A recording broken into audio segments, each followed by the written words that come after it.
Hi hello. നിങ്ങൾ വിചാരിക്കുന്നുണ്ടാവില്ല ഈ പെങ്കൊച്ച് എന്ന് ഈ കെട്ടിയൊരുങ്ങി ഇത് എവിടെ പോവാണെന്ന്. അതിന് മുന്നേ ഇതെന്റെ പപ്പയാണ് കേട്ടോ. അപ്പം ഞാനും അമ്മയും കൂടെ നമ്മുടെ റിലേറ്റീവിന്റെ റിസപ്ഷൻ ഫംഗ്ഷൻ ഉണ്ടായിരുന്നു, അതിന് പോകാൻ വേണ്ടി റെഡി ആയിട്ട് നിൽക്കുവാണേ. അപ്പം ഇതാണ് എൻ്റെ ഔട്ട്ഫിറ്റ്, ഒരു ജീൻസും ഒരു ടോപ്പും. ആ ഹെയർ സ്റ്റൈൽ എൻ്റെ അമ്മയ്ക്ക് അങ്ങോട്ട് ഇഷ്ടപ്പെട്ടില്ല കേട്ടോ. അതിന് 100 കുറ്റം പറഞ്ഞുകൊണ്ടിരിക്കുമായിരുന്നു, ചേരുന്നില്ല എന്ന് പറഞ്ഞിട്ട്. ഇതാണ് നമ്മുടെ കാർ. ഞാനും എൻ്റെ അനിയനും മെയിനായിട്ട് വായി നോക്കാൻ പോണത് ഈ കാറിലാണ്. അമ്മ ആരെ കാത്ത് നിൽക്കുവാണെന്ന് ചോദിച്ചു കഴിഞ്ഞാൽ എൻ്റെ കസിൻസ് വരാനുണ്ട്, അവരെ വെയിറ്റ് ചെയ്ത് നിൽക്കുവാണേ.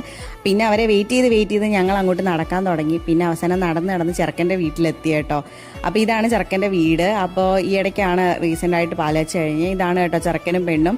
അപ്പോൾ അവിടെ ഒരു ബാൻഡ് ഉണ്ടായിരുന്നു. അപ്പോൾ ഞങ്ങളുടെ കസിൻ്റെ ഒരു ബാൻഡായിരുന്നു അത്. അതിൽ ആ black shirt and blue pant ഇല്ലേ, അത് എൻ്റെ കസിനാണ് കേട്ടോ. അച്ചു എന്നാണ് പേര്. അപ്പോൾ അവൻ അടിപൊളിയായിട്ട് പാട്ട് പാടും. പിന്നെ നമുക്ക് മെയിൻ ഫുഡാണല്ലോ, ഒരു watermelon juice, fried rice, chicken കറിയൊക്കെ നമ്മൾ കഴിച്ചു. അത് കഴിഞ്ഞിട്ടൊരു ചായക്കട സെറ്റപ്പ് ഉണ്ടായിരുന്നു. അവിടെ നിന്ന് ഒരു പഴംപൊരിയൊക്കെ വാങ്ങിച്ച് കഴിച്ചു കേട്ടോ. പിന്നെ കുറേ നേരം അവൻ്റെ പാട്ടൊക്കെ കേട്ട് അവിടെ നിന്നു. പിന്നെ അവൻ്റെ കുറച്ച് വീഡിയോസൊക്കെ എടുത്തു കൊടുത്തു. പിന്നെ അത് കഴിഞ്ഞിട്ട് നമ്മൾ അവിടെ നിന്ന് യാത്ര പറഞ്ഞ് ഇറങ്ങി കേട്ടോ. ഇറങ്ങിയപ്പോൾ ഇന്ന് ഫുൾ മൂണാണ് ഗായ്സ്. അമ്പിളിയമ്മാവൻ ഇന്ന് ഫുൾ മൂണിലാണ് വന്നേക്കുന്നത്. പിന്നെ ഇതെൻ്റെ ചിത്തിയാണ് കേട്ടോ. ചിത്തി അപ്പോൾ ഇന്ന് പെസഹ ആയതുകൊണ്ട് പെസഹ അപ്പമൊക്കെ സെറ്റ് ചെയ്തു. അപ്പോൾ ആദ്യം എനിക്കാണ് കേട്ടോ തന്നെ, ഞാനാണ് ഒഫീഷ്യൽ ടേസ്റ്റർ.